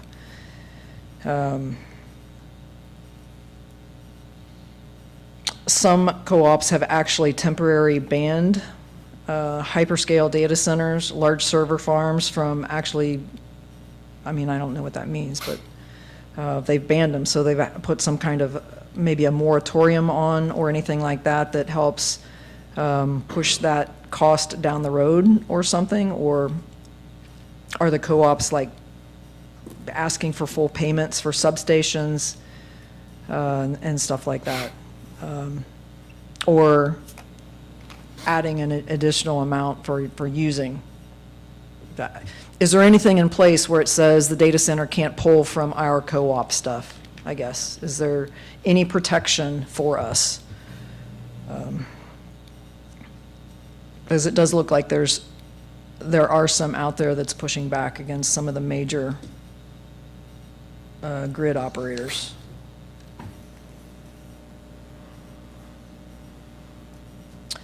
And it also looks like we may not be necessarily insulated from PJM, which I guess is the huge, in congestion pricing. I mean, that's spread out amongst everybody, which would affect us also. The regional transmission cost sharing, same thing. And with all their build out, the wholesale market price also spikes. So with all of that stuff, it definitely does affect our co-op.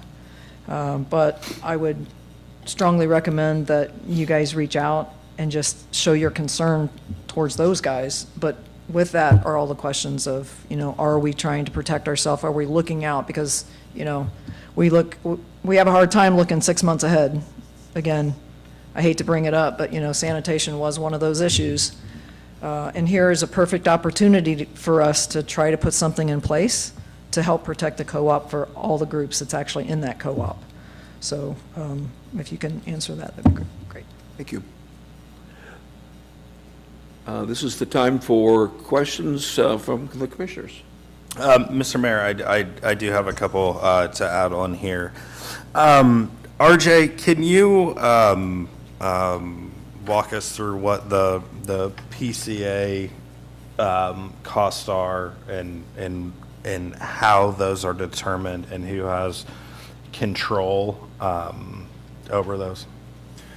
Yeah, certainly. And I may look to our experts at Sawvel for some of this, but now's the time to address it. And to Mr. Wessel's point, everything he said is absolutely correct. So what will happen with this rate adjustment is the PCA will be set back down to zero.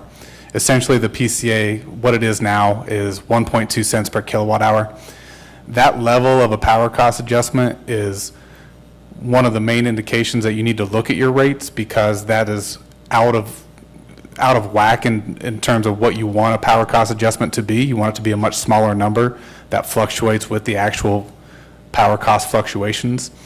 So essentially what the adjustment will do will roll the power cost adjustment into the base rate, set it to zero, and then we'll see what the power cost does going forward.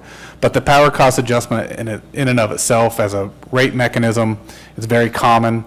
The power system looks at the PCA it's supposed to look at it every 6 months to see where it sits, if it's accurately recovering all the costs. We do it every 6 months. Some utilities do it every month as a rolling average. Ours is projected forward. Some are backward looking. It kind of just depends, but that's kind of an overview of the power cost adjustment, and it is meant to recover costs without having to change the ordinance. And who controls that?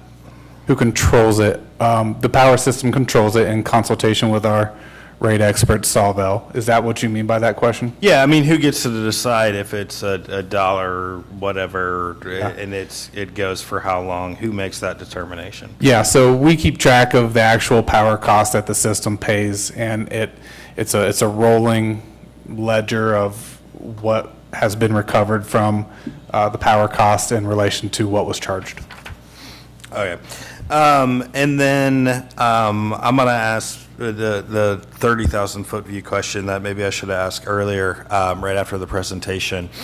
And it was in one of the charts that I believe our folks from Sawville introduced, and that's if we do nothing, then we deplete the fund in, I think it was 4 years, is that right, where we start operating in the red? So my 30,000-foot question is, obviously one choice is to increase the rates. What are our other choices if we don't like that one? Well, the power system fund would be negative. I think there would probably be some conversations about debt involved there, but there are no good options in that scenario. Is there another one?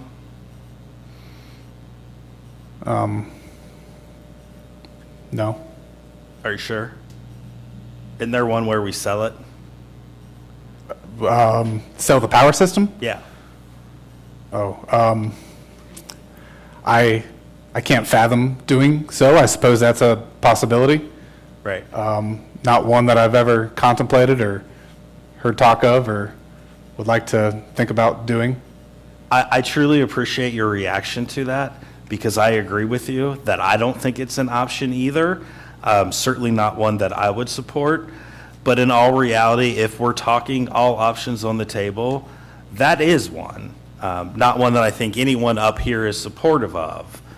But yeah, Ms. Heisler, I believe, brought up sanitation, right? I mean, that the way that was managed and that ended up, that was an outcome. Again, I am not in any way, shape, or form saying that I would support that option, but back to my point of you only being in this job for a year, and bringing this to us within a year of your tenure after those base rates have at least remained flat for 11 years, I think is showing the foresight to address this problem now before we find ourselves into a situation where we may have to consider an option none of us want to.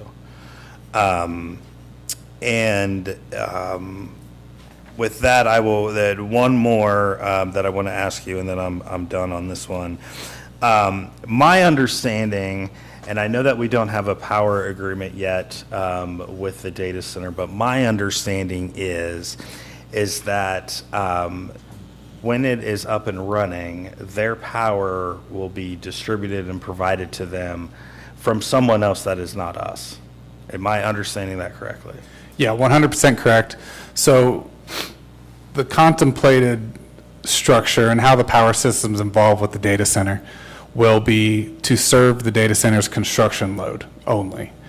And so to do so, the customer will pay for some infrastructure improvements to extend a transmission line down to where their construction area will be, and we will serve their construction power only. So that's a trailer city, some other loads, and then the operational load that the data center will run under will be served by AES in the current contemplation of the agreement. So yeah, the power system is involved to the point of construction power, and once that period ends, we will no longer serve the data center.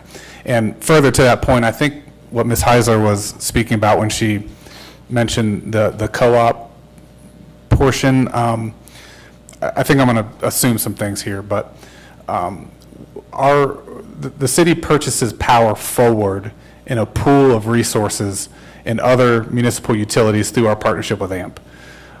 The data center construction load that we will serve will not be purchased forward out of that pool. So they will be responsible for securing their own energy, transmission, and capacity charges on the market outside of us and outside of our pool. Now, a caveat to that is we will pass through those charges on our bill, but they will be securing that outside of the pool of forward purchase power resources. So I think that may be what Ms. Heiser was intending to touch on, but it's important to note here. All right, you, in your answer led me to one more, and this is not necessarily a question other than asking for clarification again, and that is that regardless if we were providing power for the construction of the data center, these rate adjustments would have been coming regardless. So that in no way, shape, or form it has anything to do with what is before us right now. Yes, that is correct. The absolute hard no in terms of did the data center have any effect on this rate study or these rate adjustments stands. All of this is outside of what was done by Sawvel and what we're contemplating and asking for commission to consider. Thank you. That's all, Mr. Mayor. Other questions from commission? Yeah, I only have one, and it is also about the PCA. So our current PCA is, what'd you say, 1.2 cents per kilowatt hour? Correct. Okay, so we vote this in, PCA goes down to nothing, okay? Over the next 3 years after that, 2027, 28, and 29, we've got $6, $2, and $1. I'm not asking you to read a crystal ball, but how confident are you that at the end of that 4-year period that we're going to have either zero or maybe very, very minimal PCA? Yeah, it is tough to see forward, and maybe our partners at Sawvel have some ideas here. You know, do you want, go ahead. So yeah, the obvious answer is no, I don't have a crystal ball. However, when we do those projections, we do have a projection of your power costs, and there is a slight PCA included in those calculations. So yes, I don't know with 100% certainty, you know, what's happening, but I do have, you know, budgets for all the projects, and they do project out 5 to 7, it's at least 5 years. So every year AMP does budgets for each of the power supply projects that you guys participate in. We have those projections for those, and we have what we currently know about the PJM capacity market and what the current auction results are. And if you've seen anything in the news, you know, about this, they're considering continuing to cap that price for another at least a couple years, possibly. So at least that, you know, these larger increases the last couple of years have been because that capacity prices went from $1 to $10, which it'll be $10 in June, roughly, per kilowatt month. So, I mean, that giant increase, you know, is projected to be flat with everything we've seen in the news. And I mean, that's a lot more public than it used to be. It used to be, we were the only ones that knew. But, so we do include that in the projection. And we have included, I don't have it in my notes, but there was a small PCA in there that was included in those calculations of the bills using those projected power costs in the new PCA ordinance. So the goal is to keep it at zero. Yeah, I mean, that's, yeah. Does that answer your question, Paul? Yes, it does. Yeah. Very well. Other questions from the question? Hearing none, this will serve as the first reading for ordinance number 0-06-26, first reading. Now we're going to move on to resolution number R-49-26. An amended resolution for R-4-26 approving the purchase of liability insurance for the Piqua's hydraulic canal and lakes. Let's start this off by saying I really wish I wasn't bringing this to you tonight, but back on the first meeting of the year, Phil wasn't around, but we did our insurance for this, for Aegis, and then for RJ's generators. So, you know, we had a talk about pushing it back till February of each year, so we weren't cutting it close, or we had to do the first meeting and all of that. So we had a contingency built in. We are $4,951 short. from what we projected to pay that 1 month period, the January of this year. So this is an amendment to add $49.51 to the amendment, or to the resolution from January 6th to make that whole and make our payment.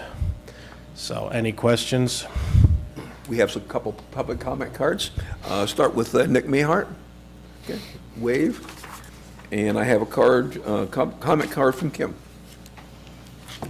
It's Nick Mart, not Mayhart. It's Did I Mart. say it wrong? I'm sorry. Yeah, I'm sorry. Mart.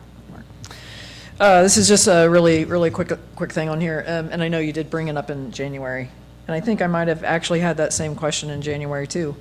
Not so sure it was answered. MVRMA is unable to cover certain specialty areas. What exactly is a specialty area? Because I know under here it says liability coverage for the hydraulic canal and lakes, but what are the specialty areas that is being talked about here?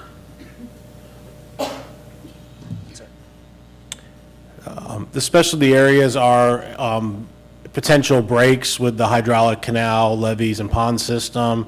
And then there is a specialty of large, like maybe mass flooding, mass sewer backups, large diameter pipe breaking. So larger water and sewer related infrastructure that may fail, that Maverma was not comfortable covering under the base policy that we have with them. So it's more catastrophic events is what this insurance is for. So I have no other comment cards from the public. Are there questions from commissioners? No. No. Hearing none, I will take a motion on resolution number R-49-26. Mr. Mayor, I would move that we adopt resolution number R-49-26. Support for that motion? Second. Moved and seconded. It's a resolution. We're going to vote. So all those in favor of this resolution, number R-49-26, please indicate their approval by saying aye. Aye. Opposed, same sign. Very good. The resolution is approved. Next, we'll move to resolution number R-50-26. A resolution authorizing the city manager to enter into a license agreement with the Piqua Braves baseball program. Good evening, Mayor and Commissioners. This is a similar resolution to a couple we've already had approved. For this one in particular is the Piqua Braves baseball program, which is a select baseball team that has requested use of the fields at Pittsburgher Park. This would be a license agreement to allow them to use the fields and the facilities. The annual license fee is set at $500. This helps to dissuade some of the costs that we put into maintaining the fields and the facilities for the use by the different leagues that have requested to do so.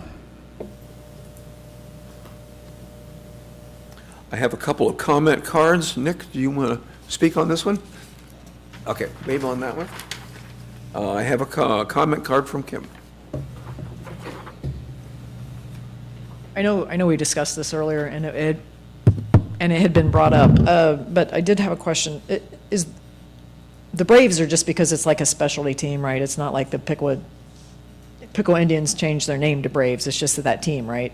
Okay. Never know. Things get... and this, again, has nothing to do with Hardman Field, right?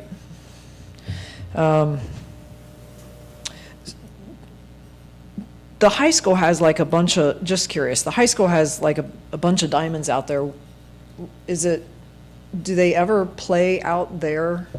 Or, I guess I was just curious.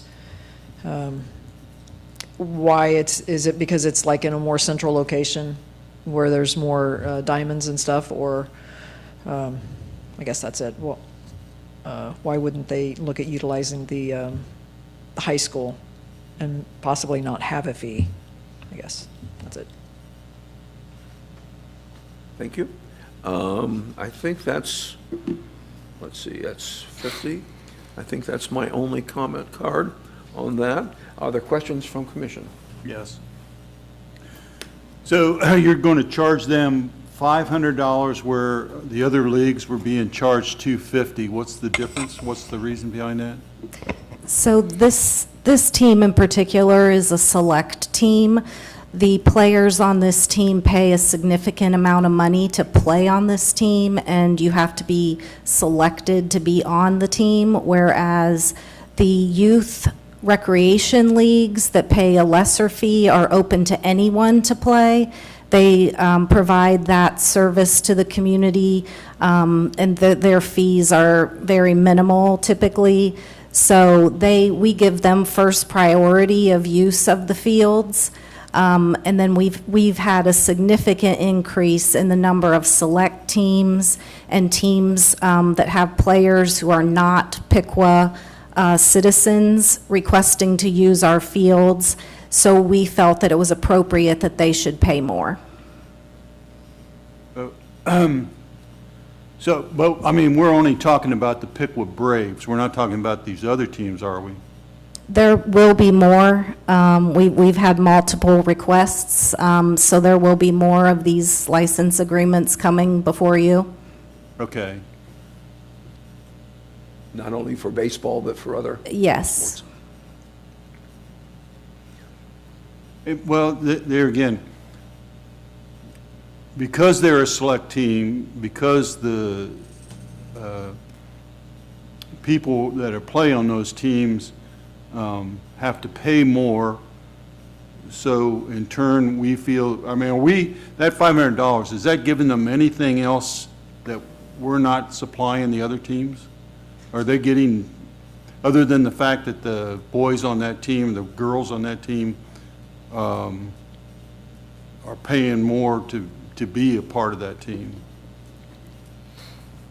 They're getting to use the fields. It's a smaller group of participants that are involved in that league, whereas for instance, the Piqua Recreational Baseball League has hundreds of participants. These select teams are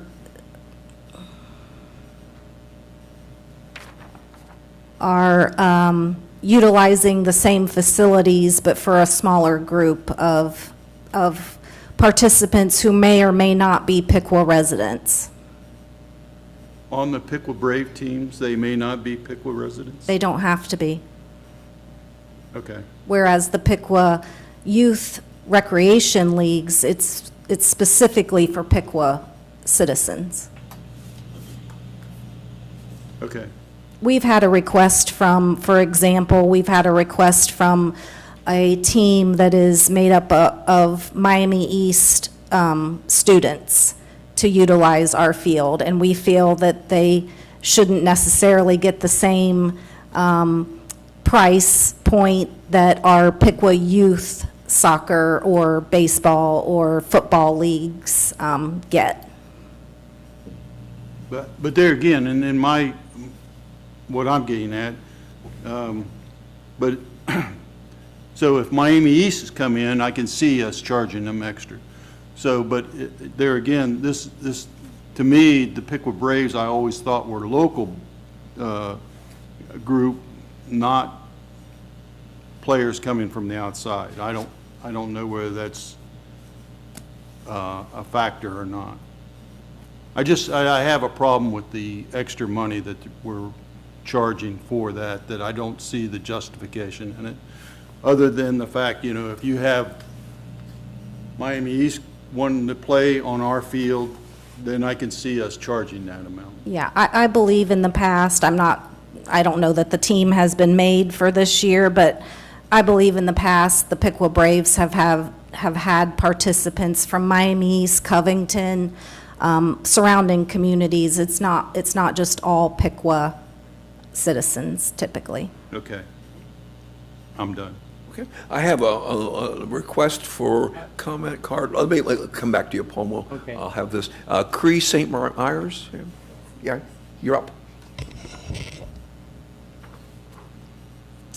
Hello, I've had 2 kids on Piqua baseball and softball team, and I know we're already really booked out for practices and games. So I guess would the Piqua Braves, because they'd be paying, take precedence over the Piqua youth, just because they pay more? You're making a comment, so this is your turn to comment. Oh, it's for comment, I can't ask a question? No, I you don't- can. You can ask that question. You're not going to get it answered until you walk away. Oh, okay, thanks. Thank you. So now we're back to commissioners' comments. Mr. Simmons, I cut you off here. You. Oh, that's okay. Well, first of all, can you answer her question? Sure. So the way that the license is structured currently is that the Piqua Youth Recreation Leagues have priority of the field usage. And they have typically in the past worked together with some of the select teams in terms of field usage. That is the way we anticipate it will continue to work. The Piqua Braves have utilized the fields in the past, along with the Piqua Youth Recreation Leagues, and they have worked out practice times and game times and all of those things. My other question, and I'll preface this by apologizing in advance for the really stupid pun. It is truly unintentional. Ballpark this for me, okay? How much income do we get, say, from all the teams, all the sports for our parks? Well, this is the first year that we've tried to raise the prices that we were charging to try to get in some kind of a ballpark of what our cost recovery policy says we should be charging, but in the past, we only charged $1. So we made probably $5. And it costs us probably, I think I had presented to the commission some figures from last year, and I believe it was like $46,000 that we put into the fields last year. So, and that does not include any of our large capital projects when we have to like completely redo a field or something. So we were getting $5, and now we'll probably get maybe $1,000. I don't even know if we'll get that. I was kind of free-thinking up here when Commissioner Wade was talking, and I'm not sure if we've earmarked all the money that we're getting from cannabis taxes. But if we have that money to earmark for this, what a great expenditure. What an investment as opposed to an expense. Just my 2 cents. Yeah, and I will say, Commissioner, that, typically the organizations had been required in the past to provide their documentation of their tax filings, and some of the organizations that we're talking about have $50,000, $60,000, $70,000, $80,000 in their bank accounts. So, we're just asking for a little bit of recoup on the cost that the city is putting in. Gotcha. Okay. Very good. Yep. Yep. Other questions from commissioners? Hearing none, we'll ask for the vote on resolution number R-50-26. Mr. Mayor, I move that we adopt resolution R-50-26. Is there support for that motion? I'll second. We have a second from Mr. Simmons. We have a motion and a second to adopt resolution number R-50-26. All those in favor, please signify by saying aye. Aye. Opposed, same sign. Nay. Nay. We have two. Let's take a roll call, please. Commissioner Simmons, Nay. Mayor Vetter, Aye. Commissioner Wade, Nay. Commissioner DeBras. Aye. So we have a 2-2. How do we The can't, it doesn't resolution would pass. fail. It fails. It fails. Yeah, the resolution has not had a majority of support, so that resolution will not pass tonight. Next, we're going to move on to resolution number R-52-26.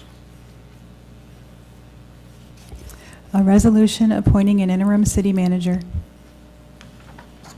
Good evening, Commissioners. This resolution is before you this evening to accept and acknowledge the retirement of City Manager Paul Oberdorfer after 35 years of public service, and to designate an interim city manager. The interim city manager would be effective May 1st, 2026. Mr. Mayor, I would like to move to amend this resolution and offer that we insert Chief Rick Byron as our interim city manager until we are able to complete the process of identifying and onboarding a new city manager.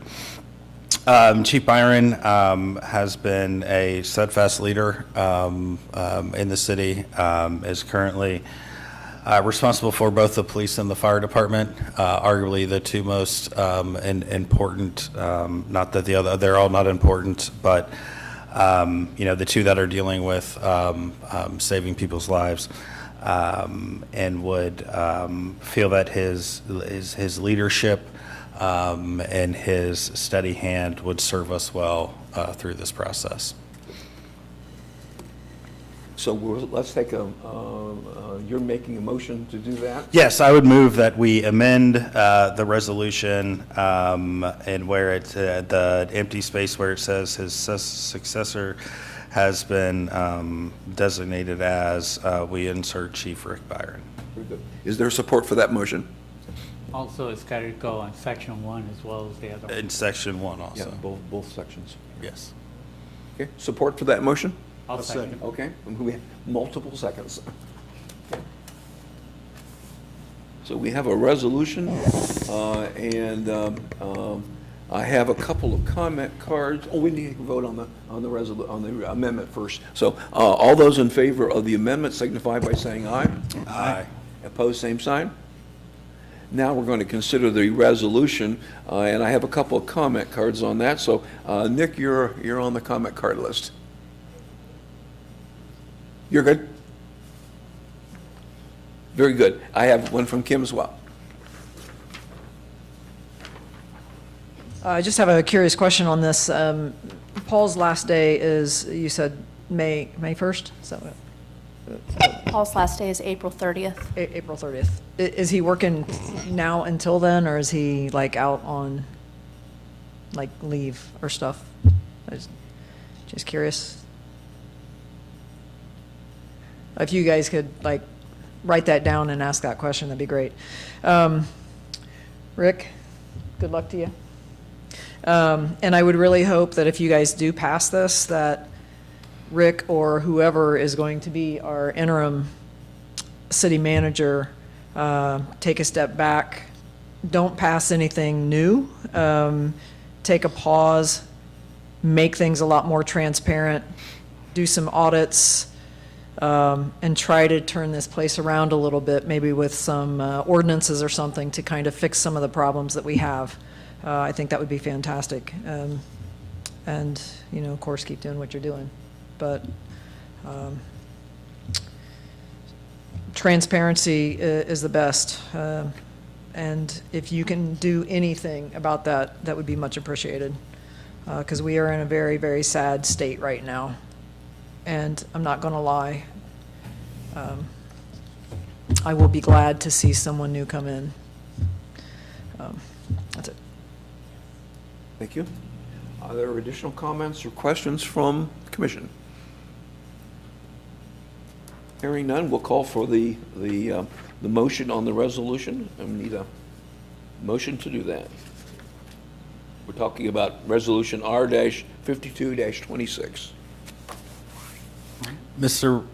Mayor, I would move that we adopt resolution number R-52-26 as amended. I'll second. It's been moved and seconded that resolution number R-52 -26 as amended be presented. All those in favor of this resolution signify by saying aye. Aye. Opposed, same sign. Resolution passed. Thank you. I don't think we're going to have a city manager's report tonight unless someone else is delivering it. No, okay. So now we're going to move to commissioners' comments for tonight. Mr. Simmons, would you like to start off? Yes, I had someone from in town sent me a couple of messages on my phone. It was images that they had a tracking device placed on their vehicles outside, and I've spoken with the chief, and they're looking into things. And I don't think I think what I was hearing anyway is that it's stuff they still have to look into, but the placing of the cameras, we're responsible for all of this parking out here. And not everybody in the world is a nice person. I've learned that.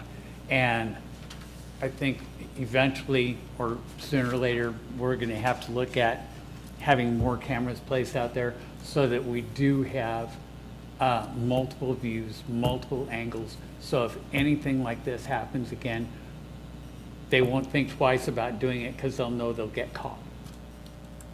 Anyway, that's all I have. Thanks. Okay. Commissioner DeBras? I would like to address a group, and I believe there are a couple of them who are in the back, who presented to us at our last meeting, Neighbors for a Better Piqua, regarding a significant amount of and much needed and valuable work that they took it on their own initiative to do. And I know they, as part of their process, met with a couple commissioners, and I was one of them. And would like to, officially go on the record as stating my support for their work, and would encourage us as a body to find the appropriate format for us to be able to engage with them and their group, to evaluate their recommendations. The great thing about this group is they didn't just give us a list of problems. They gave us a list of problems, but they also gave us several possible solutions to those problems. And I think we owe it to them and the community at large to engage with this group and to see if we can collectively address some of these. I don't know what the appropriate format is, whether it's a work session or a special meeting, or how we would go about doing that. And certainly I'm not expecting an answer this evening, but would like at least to throw it out here in this public format of my support of their efforts and desire for us to engage and hopefully come to some type of conclusions that we can all be happy about. And with that, I will yield back. Yeah, Mr. Wade. Yeah, well, you took the words out of my mouth.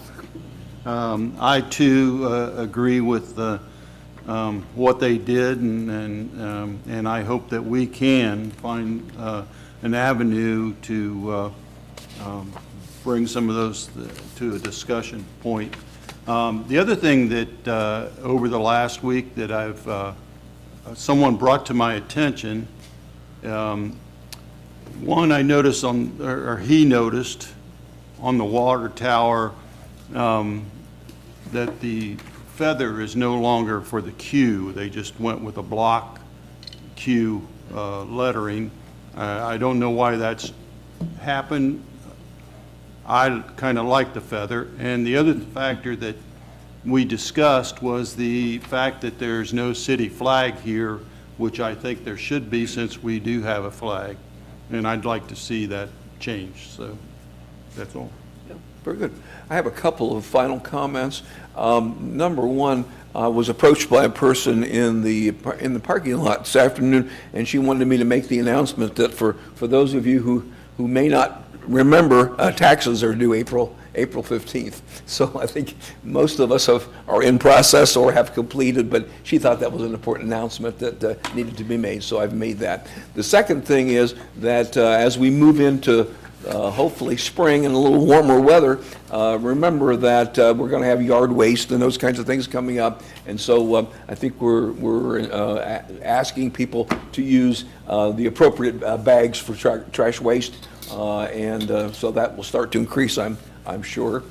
The other thing that I would like to comment on is I've had the opportunity to participate recently in a couple of meetings where either businesses or individuals have made significant improvements to their own business at their own expense to improve the city.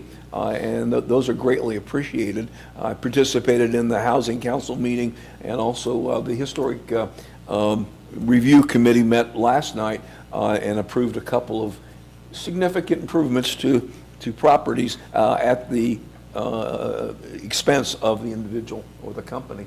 And I think that's really speaks nicely of people's willingness to improve the look of Piqua and to improve their access to the community. So with that, I think I have my last comment. Mr. Mayor, if I may, I would like to add one thing that I forgot to mention in mine, and that is the Air and Space Forces Association, the Wright Memorial Chapter, will be doing events in the city Friday, April 10th, and Saturday morning, April 11th, honoring Staff Sergeant William Pitzenbarger. And I believe that we have posted or shared the list of those events that the public are invited to. Is that correct? Or we're going to? Perfect. That is all. Very good. With no other comments, I'll entertain a motion for adjournment. So moved. Moved and seconded that we adjourn the business portion of our meeting. All those in favor signify by saying aye. Aye. Do we need a short break, or are we going to move right into the non-agenda? Oh, let's move right in. We're going to move into the non-agenda. I have a couple of comments